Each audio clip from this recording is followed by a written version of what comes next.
Showdown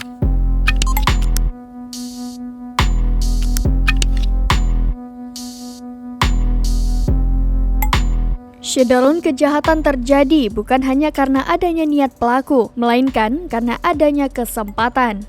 NS berusia 22 tahun, warga Labuhan Haji, Aceh Selatan, yang awalnya ingin meminta sedekah dengan dalih untuk pembangunan pesantren, malah melakukan aksi pencurian di tempat praktek persalinan Haji Umi Salamah di kawasan Kutatu Hablang Pidi, Aceh Barat Daya. Aksi pelaku pencurian terungkap setelah Haji Umi kehilangan uang sebesar 3,5 juta rupiah yang rencananya mau dikembalikan kepada pasien. Atas dasar itu, Haji Umi pun memeriksa kamera pengawas CCTV.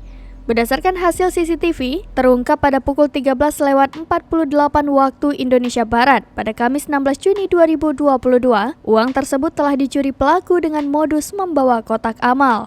Dalam rekaman CCTV terlihat NS masuk ke rumah lalu menyelinap di bawah meja. Secara perlahan NS membuka laci dan mengambil uang serta memasukkannya ke kotak amal. Kemudian pria itu pun langsung meninggalkan lokasi praktek.